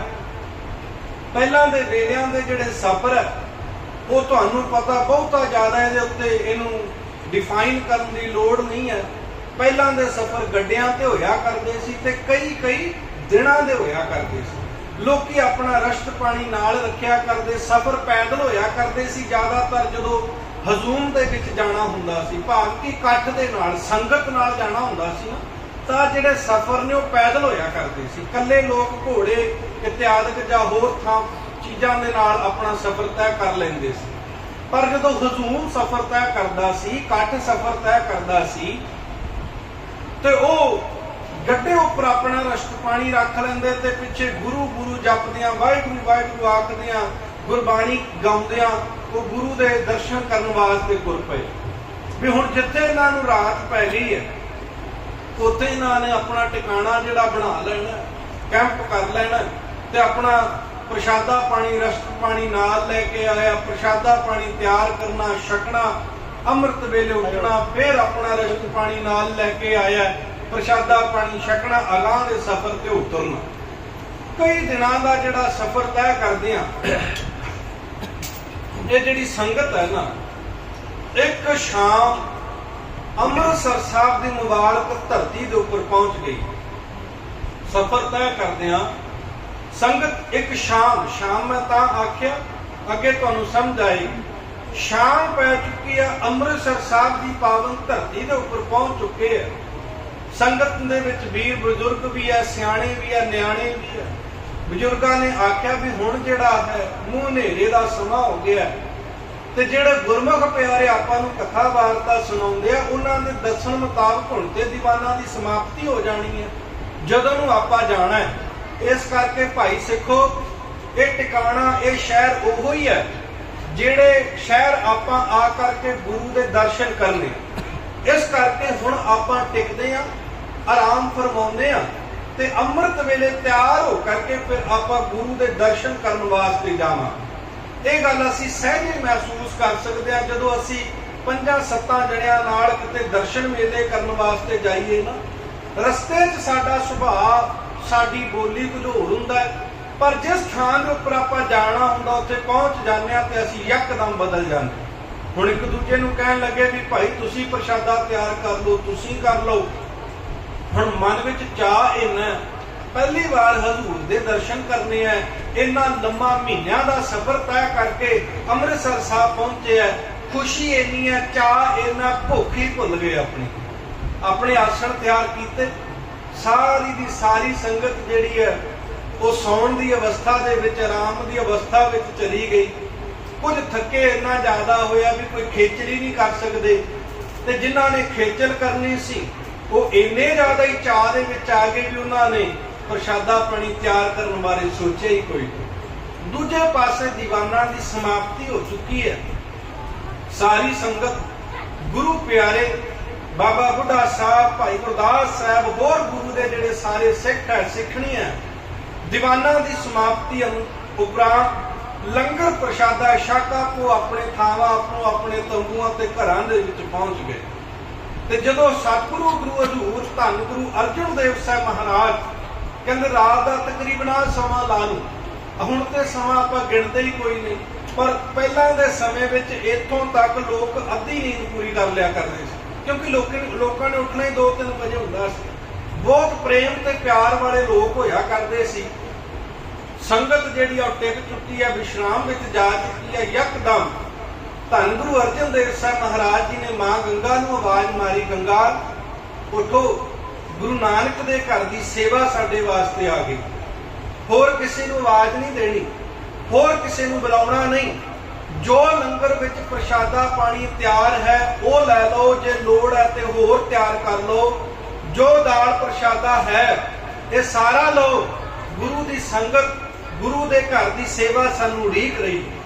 ਮਾਂ ਗੰਗਾ ਜੀ ਨੇ ਪ੍ਰਸ਼ਾਦਾ ਪਾਣੀ ਲਿਆ, ਪੱਖਾ ਲੈ ਲਿਆ ਨਾਲ। ਜਦੋਂ ਜਿਵੇਂ ਜਿਵੇਂ ਮਹਾਰਾਜ ਸਾਹਿਬ ਨੇ ਹੁਕਮ ਕੀਤਾ ਤਿਵੇਂ ਤਿਵੇਂ ਤਿਆਰੇ ਖਿੱਚੇ, ਔਰ ਜਿੱਥੇ ਸਤਿਗੁਰੂ ਸੱਚੇ ਪਾਤਸ਼ਾਹ ਜਾਈ ਜਾਂਦੇ ਆ, ਤੁਰੀ ਜਾਂਦੇ ਆ, ਮਾਂ ਗੰਗਾ ਸਾਹਿਬ ਜੀ ਸਤਿਗੁਰਾਂ ਦੇ ਨਾਲ ਨਾਲ ਜਿਵੇਂ ਲੜ ਲੱਗੇ ਹੋਏ ਆ। ਮਹਾਰਾਜ ਸਾਹਿਬ ਸੱਚੇ ਪਾਤਸ਼ਾਹ ਅੱਗੇ ਅੱਗੇ ਗਾੜੀ ਗਾੜੀ, ਔਰ ਮਾਂ ਜੀ ਉਹਨਾਂ ਦੇ ਪਿੱਛੇ ਪਿੱਛੇ ਮਗਰ ਮਗਰ। ਜਿੱਧਰ ਸਤਿਗੁਰੂ ਲੈ ਤੁਰੇ ਉੱਥੇ ਸਤਿਗੁਰੂ ਸੱਚੇ ਪਾਤਸ਼ਾਹ ਲੈ ਗਏ। ਮਾਂ ਗੰਗਾ ਜੀ ਨੂੰ ਹੁਕਮ ਹੋਇਆ, ਗੰਗਾ ਇਹ ਸਮਾਨ ਇਹ ਪ੍ਰਸ਼ਾਦਾ ਪਾਣੀ ਇੱਥੇ ਰੱਖੋ। ਮਹਾਰਾਜ ਸਾਹਿਬ ਸੱਚੇ ਪਾਤਸ਼ਾਹ ਨੇ ਉੱਚੀ ਆਵਾਜ਼ ਦਿੱਤੀ ਜਿੱਥੇ ਉਹ ਸੰਗਤ ਸੁੱਤੀ ਪਈ ਹੈ। ਮਹਾਰਾਜ ਸਾਹਿਬ ਸੱਚੇ ਪਾਤਸ਼ਾਹ ਨੇ ਆਵਾਜ਼ਾਂ ਦੇ ਕੇ ਆਖਿਆ, ਉਹ ਭਾਈ ਗੁਰੂ ਕੇ ਸਿੱਖੋ, ਉਹ ਗੁਰੂ ਕੇ ਸਿੱਖੋ, ਭੁੱਖਿਆ ਨਹੀਂ ਸੋਚਦਾ। ਗੁਰੂ ਘਰ ਆ ਕੇ ਤੇ ਲੋਕੀ ਰੱਜ ਕੇ ਜਾਂਦੇ ਆ, ਤੇ ਤੁਸੀਂ ਗੁਰ ਦੀ ਧਰਤੀ ਦੇ ਉੱਪਰ ਆ ਕੇ ਭੁੱਖੇ ਸੌਣ ਲੱਗੇ ਜੇ। ਉੱਠੋ, ਪ੍ਰਸ਼ਾਦਾ ਪਾਣੀ ਛਕੋ। ਸਾਰੀ ਸੰਗਤ ਜਿਹਨੇ ਜਿਹਨੇ ਆਵਾਜ਼ਾਂ ਸੁਣਿਆ, ਇੱਕ ਕਰਦਿਆਂ ਦੋ ਕਰਦਿਆਂ ਸਾਰੇ ਉੱਠ ਖਲੋਤੇ। ਧੰਨ ਗੁਰੂ ਅਰਜਨ ਦੇਵ ਸਾਹਿਬ ਮਹਾਰਾਜ ਸੱਚੇ ਪਾਤਸ਼ਾਹ ਆਪ ਵਰਤਾਵੇ ਬਣਿਆ। ਸਤਿਗੁਰੂ ਸੱਚੇ ਪਾਤਸ਼ਾਹ ਨੇ ਪ੍ਰਸ਼ਾਦਾ ਪਾਣੀ ਵਰਤਾਉਣਾ ਕੀਤਾ, ਔਰ ਸਾਰੀ ਸੰਗਤ ਨਿਹਾਲ ਵਰ ਨਿਹਾਲ ਹੈ, ਬੜੇ ਖੁਸ਼ ਹੈ। ਆਪਣੇ ਮਨ ਵਿੱਚ ਇਹ ਖਿਆਲ ਤੇ ਮਤੇ ਪਕਾਉਂਦੇ ਆ ਵੀ ਇਹ ਕੋਈ ਗੁਰੂ ਦਾ ਸਿੱਖ ਹੈ ਜਿਹਨੇ ਸਾਨੂੰ ਭੁੱਖਿਆਂ ਸੁੱਤਿਆਂ ਵੇਖ ਲਿਆ। ਖੋਰੇ ਉਹ ਪ੍ਰਸ਼ਾਦਾ ਪਾਣੀ ਤਿਆਰ ਕਰਕੇ ਲੈ ਆਏ।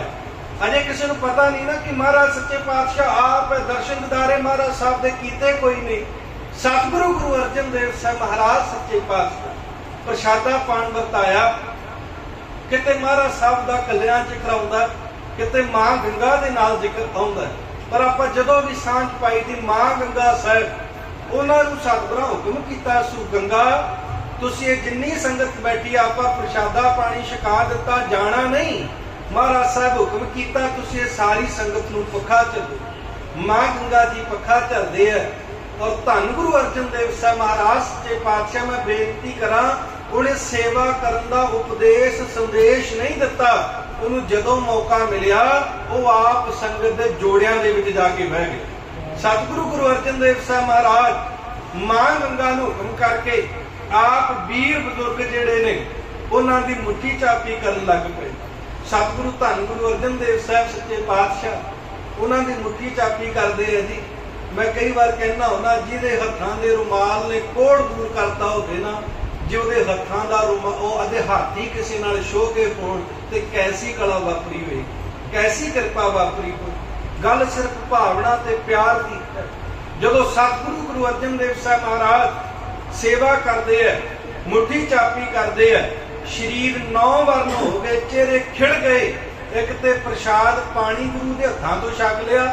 ਆਪਾਂ ਸਤਿਗੁਰੂ ਸੱਚੇ ਪਾਤਸ਼ਾਹ ਨੂੰ ਕੜਾਹ ਪ੍ਰਸ਼ਾਦ ਪ੍ਰਵਾਨ ਕਰਾ ਕੇ ਭੋਗ ਕਰਾ ਕੇ ਭਾਗਾਂ ਵਾਲੇ ਸਮਝਦੇ ਨਾ ਪ੍ਰਸ਼ਾਦ ਛਕ ਕੇ ਆਪਣੇ ਆਪ ਨੂੰ, ਵੀ ਸਤਿਗੁਰੂ ਸੱਚੇ ਪਾਤਸ਼ਾਹ ਦੇ ਦਰ ਤੋਂ ਅਸੀਂ ਪ੍ਰਸ਼ਾਦ ਲੈ ਲਿਆ। ਤੇ ਜੇ ਉਹਦੇ ਹੱਥਾਂ ਤੋਂ ਆਪ ਹੀ ਬਣਿਆ ਹੋਵੇ, ਉਹਨੇ ਵਰਤਾਇਆ ਹੋਵੇ, ਉਹਨੇ ਆਪ ਕੋਲੇ ਖੜ ਕੇ ਛਕਾਇਆ ਹੋਵੇ, ਤੇ ਸੋਚੋ ਫਿਰ ਕੈਸੀ ਕਲਾ ਵਾਪਰਦੀ ਹੋਏ। ਜਿਹਦੀ ਬਾਣੀ ਪੜ੍ਹ ਕੇ ਪ੍ਰਸ਼ਾਦ ਅੰਮ੍ਰਿਤ ਬਣ ਜਾਂਦਾ ਹੈ, ਜੇ ਉਹ ਬਾਣੀ ਉਚਾਰਨ ਵਾਲੇ ਨੇ ਆਪ ਆਪਣੇ ਹੱਥੀਂ ਵਰਤਾਇਆ ਹੋਵੇ ਤੇ ਆਪ ਕੈਸੀ ਕਲਾ ਤੇ ਕਿਰਪਾ ਵਾਪਰੀ ਹੋਏਗੀ। ਉਹਨਾਂ ਨੇ ਇਉਂ ਲਾਓ ਵੀ ਕਈ ਸਮੇਂ ਦੇ ਰੋਗ ਟੁੱਟ ਗਏ ਜਦੋਂ ਸਤਿਗੁਰੂ ਗੁਰੂ ਅਰਜਨ ਦੇਵ ਸਾਹਿਬ ਮਹਾਰਾਜ ਉਹਨਾਂ ਦੀ ਮੁੱਠੀ ਚਾਪੀ ਕਰਦੇ। ਮਹਾਰਾਜ ਸੱਚੇ ਪਾਤਸ਼ਾਹ ਦਾ ਤੇ ਰੂਪ ਐਸਾ ਜੀ, ਮਹਾਰਾਜ ਕਿਸੇ ਨੂੰ ਪਿਆਰ ਨਾਲ ਤੱਕ ਲੈਣ ਉਹਦਾ ਮਹਾਰਾਜ ਲੋਕ ਸਵਾਰ ਦਿੰਦੇ ਆ। ਜਿਹਦੇ ਮਹਾਰਾਜ ਸਾਹਿਬ ਨੇ ਗੋਡੇ ਹੀ ਘੁੱਟ ਦਿੱਤੇ ਹੋਣ, ਉਹਦਾ ਕਿਤੇ ਲੋਕ ਨਾ ਸਵਾਰਿਆ ਹੋਏ। ਹਜ਼ੂਰ ਧੰਨ ਗੁਰੂ ਅਰਜਨ ਦੇਵ ਸਾਹਿਬ ਸੱਚੇ ਪਾਤਸ਼ਾਹ ਸੇਵਾ ਕਰਦੇ ਆ। ਸੇਵਾ ਕਰਦਿਆਂ ਅੰਮ੍ਰਿਤ ਵੇਲਾ ਹੋ ਗਿਆ। ਹਜ਼ੂਰ ਇਹਨਾਂ ਦੀ ਸੇਵਾ ਦੇ ਵਿੱਚ ਹਾਜ਼ਰ ਹੈ। ਇਹਨਾਂ ਨੇ ਇਸ਼ਨਾਨ ਪਾਣ ਕੀਤਾ, ਤਿਆਰੀ ਆਪਣੀ ਖਿੱਚੀ ਵੀ ਅਸੀਂ ਜਾ ਕਰਕੇ ਦਰਸ਼ਨ ਮੇਲੇ ਕਰਨੇ ਆ। ਅਗਲੀ ਫਿਕਰ ਪੈ ਗਈ ਵੀ ਆਪਾਂ ਆਪਣਾ ਆਸਮਾਨ, ਆ ਗੱਡਾ, ਆ ਜੋੜੇ। ਮਹਾਰਾਜ ਸਾਹਿਬ ਨੇ ਗੱਲਾਂ ਸੁਣੀਆਂ। ਧੰਨ ਗੁਰੂ ਅਰਜਨ ਦੇਵ ਸਾਹਿਬ ਮਹਾਰਾਜ ਹੱਥ ਜੋੜ ਕੇ ਕਹਿੰਦੇ, ਭਾਈ ਇੰਨੀਆਂ ਫਿਕਰਾਂ ਨਾ ਕਰੋ, ਤੁਸੀਂ ਜਾਓ ਗੁਰੂ ਨਾਨਕ ਦੇ ਜਾ ਕੇ ਦਰਸ਼ਨ ਕਰੋ, ਜਾ ਕੇ ਗੁਰੂ ਨਾਨਕ ਦੇ ਘਰ ਦਾ ਆਨੰਦ ਮਾਣੋ, ਤੁਹਾਡੇ ਜੋੜਿਆਂ ਤੇ ਗੱਡੇ ਦੀ ਰਾਖੀ ਮੈਂ ਖਲੋਤਾ, ਫਿਕਰ ਨਾ ਕਰੋ। ਇੱਥੇ ਇਹ ਨਹੀਂ ਵੀ ਆਪਾਂ ਕਹਿ ਦਿੰਦੇ ਆ ਵੀ ਜੋੜੇ ਝਾੜਨ ਦੀ ਸੇਵਾ, ਇਹ ਸਾਰੀਆਂ ਸਤਿਗੁਰੂ ਸੱਚੇ ਪਾਤਸ਼ਾਹ ਨੇ ਆਪਣੇ ਹੱਥੀਂ ਸੇਵਾਵਾਂ ਕੀਤੀਆਂ ਹੋਈਆਂ ਨੇ। ਇਹਨਾਂ ਦੇ ਵਿੱਚ ਮਹਾਰਾਜ ਜੀ ਨੇ ਰੰਗ ਤੇ ਰੌਣਕਾਂ ਆਪ ਭਰੀਆਂ ਨੇ। ਇਹ ਚਿੱਤਰਕਾਰ ਦੀ ਉਹ ਚਿੱਤਰਕਾਰੀ ਹੈ ਜਦੋਂ ਇਸ ਦੇ ਵਿੱਚ ਕੋਈ ਆ ਕੇ ਹੱਥ ਵਡਾ ਦਿੰਦਾ ਹੈ, ਗੁਰੂ ਦੀ ਸੇਵਾ ਜਿਹੜਾ ਬੇਰੰਗ ਜੀਵਨ ਹੈ ਉਹਦੇ ਵਿੱਚ ਰੰਗ ਭਰ ਦਿੰਦੀ ਹੈ। ਜਿਹੜਾ ਕੁਝ ਸਾਨੂੰ ਨਹੀਂ ਪ੍ਰਾਪਤ ਹੋ ਸਕਦਾ ਉਹ ਗੁਰੂ ਦੀ ਸੇਵਾ ਕੀਤਿਆਂ, ਗੁਰੂ ਦੇ ਗੁਣ ਗਾਇਆਂ ਸਾਨੂੰ ਪ੍ਰਾਪਤ ਹੋ ਸਕਦਾ। ਸਤਿਗੁਰੂ ਸੱਚੇ ਪਾਤਸ਼ਾਹ ਜੋੜਿਆਂ ਦੀ ਸੇਵਾ ਬਹਿ ਗਏ। ਸੰਗਤ ਮਹਾਰਾਜ ਦੇ ਦਰਸ਼ਨ ਕਰਨ ਵਾਸਤੇ ਚਲੀ ਗਈ। ਸੰਗਤ ਜਾ ਕੇ ਸਬੱਬੀ ਬਾਬਾ ਬੁੱਢਾ ਸਾਹਿਬ ਜੀ ਨੂੰ ਮਿਲੀ। ਬਾਬਾ ਬੁੱਢਾ ਸਾਹਿਬ ਨੂੰ ਪੁੱਛਿਆ ਵੀ ਮਹਾਰਾਜ ਹਜ਼ੂਰ ਦਾ ਦਰਬਾਰ ਕਿੱਥੇ ਸਜਿਆ ਸੀ, ਦਰਸ਼ਨ ਕਰਨੇ। ਮੈਂ ਬੇਨਤੀ ਕਰਨਾ ਹੁੰਨਾ, ਬਾਬਾ ਬੁੱਢਾ ਸਾਹਿਬ ਗੁਰੂ ਘਰ ਦਾ ਇੱਕ ਪ੍ਰਕਾਰ ਦਾ ਵਹੀ ਖਾਤਾ ਨੇ। 125 ਸਾਲਾਂ ਦੀ ਉਮਰ, 112-13 ਸਾਲ ਦੀ ਸੇਵਾ ਉਹਨਾਂ ਦੀ ਗੁਰੂ ਦੇ ਚਰਨਾਂ ਦੇ ਵਿੱਚ। 6 ਪਾਤਸ਼ਾਹੀਆਂ ਦੀ ਸੇਵਾ ਕੀਤੀ ਹੈ ਤੇ ਸੰਗਤ ਨੂੰ ਅੱਖਾਂ ਹੀ ਅੱਖਾਂ ਚੋਂ ਜਾਣਦੇ ਆ ਕੌਣ ਹੈ, ਕਿੱਥੋਂ ਹੈ, ਕਿਵੇਂ ਆਇਆ। ਮਹਾਰਾਜ ਸੱਚੇ ਪਾਤਸ਼ਾਹ ਦਾ ਘਰ ਪੁੱਛਿਆ। ਬਾਬਾ ਬੁੱਢਾ ਸਾਹਿਬ ਉਹਨਾਂ ਦਾ ਜਵਾਬ ਦੇਣ ਦੀ ਵਜ੍ਹਾ ਆਪਣਾ ਸਵਾਲ ਉਹਨਾਂ ਦੇ ਸਾਹਮਣੇ ਰੱਖਦੇ ਆ, ਭਾਈ ਤੁਸੀਂ ਕੌਣ, ਕਿੱਥੋਂ ਆਏ ਜੀ? ਉਹ ਕਹਿਣ ਲੱਗੇ ਜੀ ਅਸੀਂ ਕਾਬਲ ਤੋਂ ਆਏ ਆ ਚੱਲ। ਬਾਬਾ ਬੁੱਢਾ ਸਾਹਿਬ ਉਹਨਾਂ ਦੇ ਚਿਹਰਿਆਂ ਦੀ ਰੌਣਕ ਵੇਖ ਕੇ, ਅੱਖਾਂ ਦੀ ਚਮਕ ਵੇਖ ਕੇ ਕਹਿੰਦੇ, ਕਾਬਲ ਤੋਂ ਬੰਦਾ ਚੱਲ ਕੇ ਆਇਆ ਹੋਵੇ, ਤੁਰਨ ਦੇ ਕਾਬਲ ਨਹੀਂ ਰਹਿੰਦਾ। ਇੰਨਾ ਸਬਰ ਕਰਕੇ ਆਇਆ ਹੋਵੇ, ਨਾ ਤੁਹਾਡੀਆਂ ਅੱਖਾਂ 'ਚ ਥਕਾਵਟ, ਨਾ ਤੁਹਾਡੇ ਚਿਹਰੇ ਤੇ ਥਕਾਵਟ, ਉਹ ਤੁਸੀਂ ਤੇ ਏਦਾਂ ਭਵਕਾ ਮਾਰਦੇ ਜਿੱਦਾਂ ਤੁਸੀਂ ਅੰਮ੍ਰਿਤਸਰ ਤੋਂ ਹੀ ਉੱਠ ਕੇ ਆਏ ਹੁੰਦੇ ਹੋ। ਉਹ ਕਹਿਣ ਲੱਗੇ ਜੀ ਆਏ ਤੇ ਕਾਬਲ ਤੋਂ ਆ, ਥਕਾਵਟ ਬਹੁਤ ਜ਼ਿਆਦਾ ਸੀ, ਅਸੀਂ ਤੇ ਰਾਤ ਪ੍ਰਸ਼ਾਦਾ ਵੀ ਕੋਈ ਨਹੀਂ ਸੀ ਛਕਿਆ, ਇੰਨੀ ਥਕਾਵਟ ਸੀ। ਪਰ ਇੱਕ ਗੁਰੂ ਦੇ ਸਿੱਖ ਨੇ ਏਡੀ ਭਾਵਨਾ ਨਾਲ ਸੇਵਾ ਕੀਤੀ, ਏਡੇ ਮੁਹੱਬਤ ਨਾਲ ਉਹਨੇ ਮੁੱਠੀ ਚਾਪੀ ਕੀਤੀ, ਉਹਨੇ ਤੇ ਸਾਡੇ ਜਨਮਾਂ ਦੀ ਦੁੱਖ ਮਿਟਾ ਦਿੱਤੇ। ਸਾਨੂੰ ਤੇ ਭੁੱਲ ਗਈ ਜੀ ਸਾਰੀ ਥਕਾਵਟ। ਉਹਨੇ ਇੰਨੇ ਪਿਆਰ ਨਾਲ ਸਾਨੂੰ ਪ੍ਰਸ਼ਾਦਾ ਛਕਾਇਆ, ਉਹਨੇ ਏਡੀ ਮੁਹੱਬਤ ਨਾਲ ਸਾਡੇ ਤੇ ਜਿਹੜਾ ਆਪਣਾ ਨੂਰ ਵਰਤਾਇਆ। ਅਸੀਂ ਭੁੱਖਾਂ ਭੁੱਲ ਗਏ, ਪਿਆਸਾਂ ਭੁੱਲ ਗਏ, ਦੁੱਖ ਭੁੱਲ ਗਏ, ਕਲੇਸ਼ ਭੁੱਲ ਗਏ, ਸਾਰਾ ਕੁਝ ਭੁੱਲ ਕੇ ਹਜ਼ੂਰ ਦੇ ਦਰਸ਼ਨ ਕਰਨ ਵਾਸਤੇ। ਬਾਬਾ ਬੁੱਢਾ ਸਾਹਿਬ ਕਹਿਣ ਲੱਗੇ, ਕਿਉਂ ਦੱਸੋ ਇੱਥੋਂ ਆਉਣ ਤੋਂ ਪਹਿਲਾਂ ਕਿਸੇ ਨੂੰ ਚਿੱਠੀ ਪੱਤਰ ਦਿੱਤਾ ਸੀ? ਕਹਿੰਦੇ ਜੀ ਨਹੀਂ, ਕੋਈ ਚਿੱਠੀ ਪੱਤਰ ਨਹੀਂ। ਕਿਸੇ ਨੂੰ ਪਤਾ ਸੀ ਕਿ ਤੁਸੀਂ ਫਲਾਣੀ ਥਿੱਤ ਜਾਂ ਫਲਾਣੀ ਵਾਰ ਨੂੰ ਪਹੁੰਚਣਾ? ਕਹਿੰਦੇ ਜੀ ਨਹੀਂ, ਇਹ ਵੀ ਕਿਸੇ ਨੂੰ ਨਹੀਂ ਸੀ ਪਤਾ। ਉਹ ਕਹਿੰਦੇ ਤੁਹਾਡਾ ਕੋਈ ਮਿੱਤਰ, ਪਿਆਰਾ, ਰਿਸ਼ਤੇਦਾਰ, ਸਕਾ ਸੰਬੰਧੀ ਰਹਿੰਦਾ ਇੱਥੇ? ਉਹ ਕਹਿੰਦੇ ਜੀ ਉਹ ਵੀ ਕੋਈ ਨਹੀਂ ਰਹਿੰਦਾ। ਬਾਬਾ ਬੁੱਢਾ ਸਾਹਿਬ ਦੇ ਨੇਤਰਾਂ 'ਚ ਨੀਰ ਆਇਆ, ਹੱਥ ਜੋੜ ਕੇ ਕਹਿੰਦੇ, ਉਹ ਜਿਹਨੂੰ ਆਪਣੇ ਜੋੜਿਆਂ ਦੀ ਰਾਖੀ ਵਾ ਆਇਓ ਨਾ, ਜਿੱਤੋਂ ਸਾਰੀ ਰਾਤ ਆਪਣੀਆਂ ਲੱਤਾਂ ਘਟਾ ਆਇਓ ਨਾ, ਜਿਹੜਾ ਤੁਹਾਨੂੰ ਪ੍ਰਸ਼ਾਦਾ ਛਕਾ ਕੇ ਗਿਆ, ਸੱਚ ਕਰਕੇ ਜਾਣਿਓ ਕੋਈ ਹੋਰ ਨਹੀਂ, ਜਿਹਦੇ ਦਰਸ਼ਨ ਕਰਨ ਵਾਸਤੇ ਆਇਓ ਗੁਰੂ ਅਰਜਨ ਦੇਵ ਸਾਹਿਬ ਮਹਾਰਾਜ ਆਪ। ਉਹ ਮਹਾਰਾਜ ਧੰਨ ਗੁਰੂ ਅਰਜਨ ਦੇਵ ਸਾਹਿਬ ਸੱਚੇ ਪਾਤਸ਼ਾਹ ਆਪ, ਬਾਬਾ ਬੁੱਢਾ ਸਾਹਿਬ, ਭਾਈ ਗੁਰਦਾਸ ਸਾਹਿਬ, ਸਾਰੀ ਸੰਗਤ, ਇਹ ਜਿਹੜੀ ਸੰਗਤ ਆਈ ਹੈ, ਉਹਨੇ ਕਦਮੀ ਵਾਪਸ ਮੁੜੇ ਹਜ਼ੂਰ ਦੇ ਚਰਨਾਂ ਦੇ ਉੱਪਰ ਢਹਿ ਕਰਕੇ ਬੇਨਤੀਆਂ ਕਰਦਿਆਂ, ਮਹਾਰਾਜ ਤੇਰੇ ਜੋੜੇ ਝਾੜਨ ਵਾਸਤੇ ਅਸੀਂ ਆਏ ਸਾਂ, ਤੇਰੀ ਮੁੱਠੀ ਚਾਪੀ ਕਰਨ ਵਾਸਤੇ ਆਏ ਸਾਂ, ਤੇਰੇ ਲੰਗਰਾਂ 'ਚ ਸੇਵਾ ਕਰਨ ਵਾਸਤੇ ਆਏ ਸਾਂ। ਹਜ਼ੂਰ ਜੀ ਬਾਹਰ ਦੇ ਗੁਨਾਹ ਤੇਰੇ ਤੋਂ ਆ ਕੇ ਬਖਸ਼ਾ ਲੈਣੇ ਸੀ, ਪਰ ਜੇ ਗੁਨਾਹ ਹੀ ਤੇਰੇ ਕੋਲੇ ਹੋ ਗਿਆ, ਹੁਣ ਕਿੱਥੇ ਬਖਸ਼ਾਈ? ਮਹਾਰਾਜ ਜੀ ਕਹਿੰਦੇ, ਭਾਈ ਗੁਨਾਹ ਕੋਈ ਨਹੀਂ ਹੈ, ਇਹ ਗੁਰੂ ਦੀ ਬਾਣੀ ਉਪਦੇਸ਼ ਦਿੰਦੀ ਹੈ। ਇਸ ਘਰ ਦਾ ਪਹਿਲਾ ਸੰਦੇਸ਼ ਤੇ ਉਪਦੇਸ਼ ਇਹ ਹੈ, ਜੇ ਤੂੰ ਸੇਵਾ ਕਰੇਗਾ ਤਾਂ ਗੁਰੂ ਨੂੰ ਪ੍ਰਵਾਨ ਹੋ ਸਕਦਾ। ਇਹ ਤੁਸੀਂ ਵੀ ਆਪਣੇ ਚਿੱਤ ਚੇਤੇ ਦੇ ਵਿੱਚ ਰੱਖਣਾ ਹੈ। ਮੈਂ ਬੇਨਤੀ ਗੱਲ ਇੱਥੋਂ ਆਰੰਭ ਕੀਤੀ ਸੀ, ਇਹ ਗੁਰਬਾਣੀ ਸਿਰਫ ਕਵੀ ਦੀ ਰਚਨਾ ਨਹੀਂ ਹੈ, ਇਹ ਗੁਰਬਾਣੀ ਸਿਰਫ ਕਿਸੇ ਮੁਹੱਬਤ ਭਰੇ ਕਵੀ ਦੇ ਖਿਆਲ ਨਹੀਂ ਹੈ ਕਿ ਉਹਦੇ ਖਿਆਲ 'ਚ ਆਇਆ ਤੇ ਉਹਨੇ ਕਲਮ ਚੁੱਕੀ ਤੇ ਕਾਗਜ਼ ਕਾਲੇ ਕਰ ਮਾਰੇ, ਨਹੀਂ। ਇਹ ਗੁਰਬਾਣੀ ਉਹ ਹੈ, ਗੁਰੂ ਨਾਨਕ ਦੇਵ ਸਾਹਿਬ ਮਹਾਰਾਜ ਜਦੋਂ ਬਾਣੀ ਉਚਾਰਦੇ ਆ, ਉਹ ਭਾਈ ਮਰਦਾਨੇ ਨੂੰ ਕਹਿੰਦੇ, ਰਬਾਬ ਦੀਆਂ ਤਾਰਾਂ ਛੇੜ ਮਰਦਾਨਿਆ, गुरबाणी आई। गुरबाणी का उतारा हुंदा निरंकार दे घर तो, और जिहड़ा गुरबाणी नूं पढ़ लैंदा है, सुन लैंदा है, महाराज सच्चे पातशाह आखदे है ये बच्चे नूं चित चेते रखिया जे, अपने भावना दे उस घर दे विच इस नूं वसा के रखियो, इहदे ते तर्कां दे तीर ना वजण दिओ। याद रखियो जदों बंदे दे मन विच तर्क पैदा हो जाता है, उहदी कीती हुई कई जन्मां दी भाव भगती भी बेकार हो जाती है। महाराज साहब आखदे है, जिवें भगत साहब दे बोल है, वो कहंदे तर्क ना चा, तर्क ना करी, तर्क ना चा भ्रमिया चा केस बाबचो नहीं अइये मइये। वो कहणगे अपने मन विचों पहला तर्क खत्म कर दे, जे तेरे मन विचों तर्क खत्म हो गया, भावना रह गई, याद रखी हुण तेरा जिहड़ा राह पद्धरा है गुरु निरंकार नूं मिलण वास्ते। बड़े बोल ने ऐसे गुरु गोबिंद सिंह महाराज आखदे है, दसम दी बाणी दे अंदर महाराज कहंदे कामना अधीन सदा दामना प्रवीण, भावना विहीन कैसे पावा जगदीश को।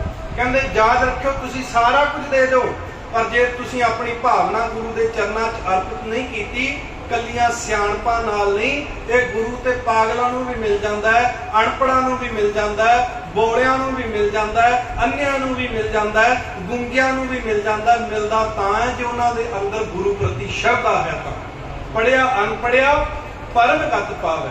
इत्थे ये कोई नहीं भी माया वाले नूं मिलेगा।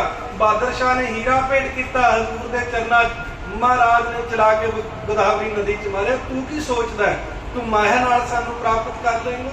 महाराज आखदे ने मन चंचला चतुराई किने ना पाया, चतुराई ना पाया किने तू सुन मन मेरिया।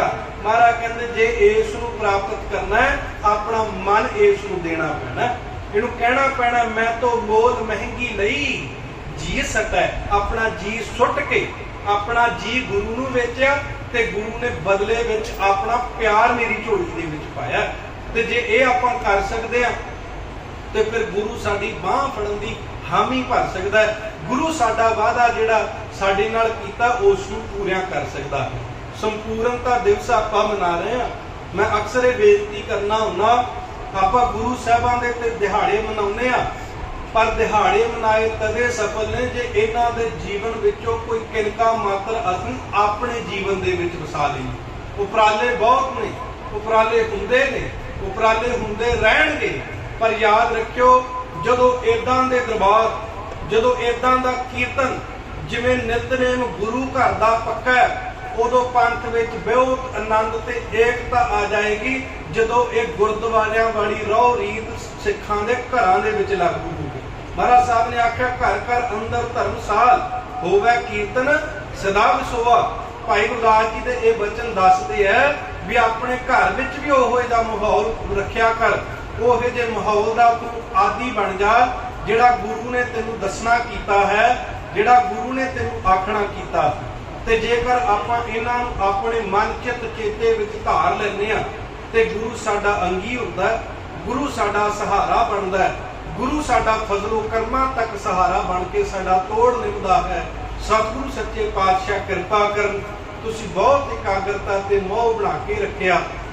अजे चित हुंदा भी होर बोलदे रहिए, पर समय की मर्यादा का ख्याल रखदे फिर भी 5 मिनट मेरे अनाउंसिंग टाइम तो मैं उपर लै गया, उन्हां दी खिमा।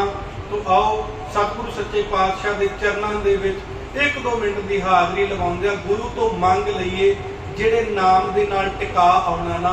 उच्ची आवाज़ विच सारे साथ देण दी किरपालता करियो। आखो जी वाहिगुरु वाहिगुरु वाहिगुरु वाहिगुरु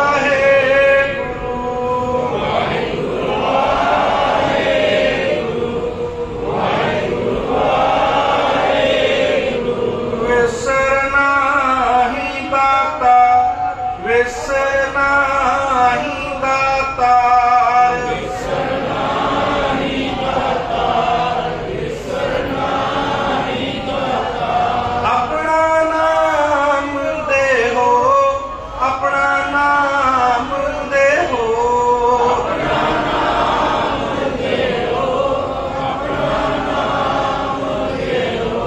गुण गावां दिन रात, गुण गावां दिन रात,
दया कर, भुल चुक दी खिमा बख्शन।